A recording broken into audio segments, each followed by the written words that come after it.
Hey guys, this is Kapil Chaudhary and welcome to the Inspiral Study YouTube channel.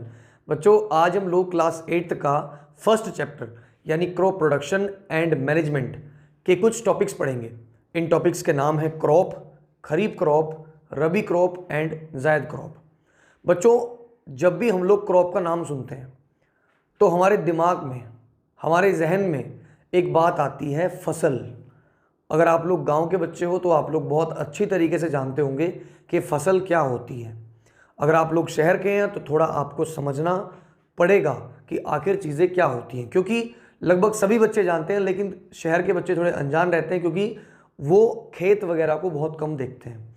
अब चलिए मैं आपको बताता हूँ शॉर्ट टर्म में कैसे आप लोग समझेंगे।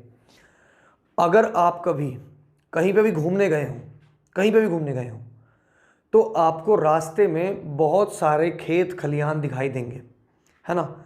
बहुत सारे हरे हरे प्लांट आपको दिखाई देंगे, ग्रीन ग्रीन प्लांट्स, बहुत सारे फील्ड्स आपको दिखाई देंगे, उनमें अलग अलग क्रॉप आपकी लगी होगी, है ना। तो वही कहना चाह रहा हूँ कि अगर आपने फील्ड्स देखे हैं तो उन फील्ड्स पे आपने एक बड़ी स्केल पर बहुत सारे एक ही टाइप के प्लांट देखे होंगे, उसी को हम लोग क्रॉप कहते हैं। अब हम लोग समझते हैं इसको डेफिनेशन के साथ। देखिए बच्चों, सबसे पहली बात आती है क्रॉप की। क्रॉप को हम लोग हिंदी में फसल कहते हैं, है ना। और ये फसल किसी भी चीज़ की हो सकती है, आपकी राइस की भी हो सकती है, चावल की फसल हो सकती है जिसको मुंजी कहते हैं हम लोग, आपकी गेहूं की फसल भी हो सकती है, आपकी शुगर केन की फसल यानी गन्ने की फसल भी हो सकती है, ये किसी भी प्रकार की फसल हो सकती है, ठीक है। अब हम लोग समझेंगे, ध्यान से समझिए।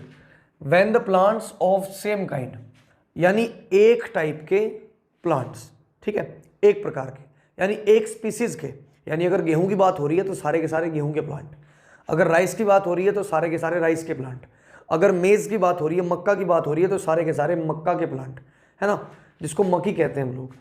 When the plants of same kind are grown in a field, जब एक फील्ड में आपके कुछ प्लांट्स एक ही काइंड के यानी एक ही प्रकार के उगाए जाते हैं और वो बड़ी स्केल पर होता है, यानी ऐसा तो नहीं है कि एक दो प्लांट लगा दिया तो उसको फसल कह दिया, है ना।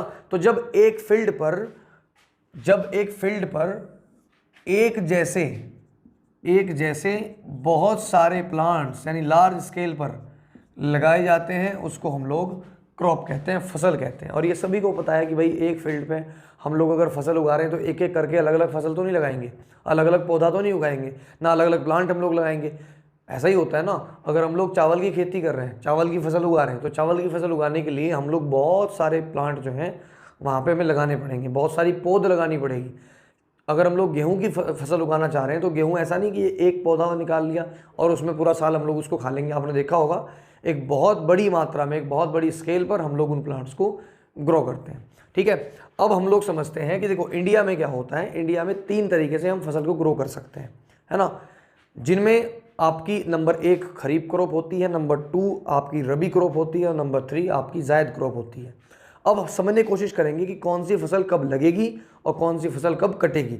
अब ध्यान दीजिए, आपकी जो खरीफ क्रॉप है, ये खरीफ क्रॉप रेनी सीजन में आपकी लगाई जाती है यानी बोई जाती है। अब एक बात बताइए, अगर आप लोग जानते होंगे तो रेनी सीजन मतलब बरसात वाला मौसम, है ना। अब गांव के बच्चे जानते होंगे, इसको कहते हैं ना चमासा, है ना। कई लोगों से आपने कहते हो सुना होगा कि भाई चमासा चल रहा, कहाँ से आ रहे पैसे, है ना। तो चमासे में कोई फसल हमारी मतलब कटती नहीं है, तो इसलिए पैसा लोगों पे होता नहीं उस टाइम पे, है ना। तो इसलिए वो कहा जाता है कि चमासे में पैसे नहीं आते। तो ध्यान दीजिए, खरीफ क्रॉप रेनी सीजन में लगाई जाती है। रेनी सीजन कब होता है, बारिश कब होती है, तो ध्यान दीजिए जून जुलाई के टाइम पर बारिश होती है, उसी टाइम पर ये फसल आपकी लगाई जाती है और ये सितंबर से अक्टूबर में काट ली जाती है, ठीक है। सितंबर अक्टूबर नवंबर ये काट ली जाती है। अब ध्यान दीजिए आप लोग, ऐसी फसल होती कौन सी है। सबसे पहली चीज़ राइस, चावल। आपने सुना होगा कि चावल जो है वो इसी सीजन में यानी रेनी सीजन में लगाया जाता है क्योंकि उसको पानी की बहुत ज़्यादा ज़रूरत होती है। एक चावल ही एक ऐसी चीज़ है जो तैयार होता है तो पानी में, बनता है तो पानी में, है ना, और आप उसको धोगे वो करोगे तो वो भी पानी, मतलब ये कैसी चीज़ है, इसको पानी पानी चाहिए होता है ना। तो यहाँ समझिए, राइस होता है, मक्का होता है, यानी आप अगर खरीफ क्रॉप की बात करेंगे तो चावल और मक्की यानी मक्का आपका खरीफ क्रॉप का एग्जाम्पल है। उसके बाद हम लोग विंटर सीजन में कोई फसल लगाते हैं तो उसको रबी क्रॉप कहा जाता है। अब विंटर में एक फसल लगी थी, है ना, विंटर यानी लगभग आपके सितंबर अक्टूबर के आसपास। अब वही फसल आपकी मार्च और अप्रैल में कटेगी। अब आप लोग समझ सकते हैं कि मार्च और अप्रैल में कौन सी फसल कटती है, गेहूं की फसल कटती है। तो इसका सबसे तगड़ा एग्जाम्पल क्या है, आपका गेहूं है, और आपका बाजरा भी इसी का एग्जाम्पल होता है। यहाँ आप लोग समझ गए। यहाँ पे आप लोग मस्टर्ड भी कह सकते हो, यानी सरसों, क्योंकि आपने देखा होगा कि गेहूं के साथ हमेशा सरसों भी लगा दी जाती है, इसलिए आपकी मस्टर्ड भी एक फसल ऐसी हो सकती है जो आपकी रबी क्रॉप है। अब एक नए तरीके से हम लोग जायद क्रॉप की बात करेंगे। जायद क्रॉप इन दोनों यानी खरीफ और रबी दोनों फसलों के बीच बोई जाती है।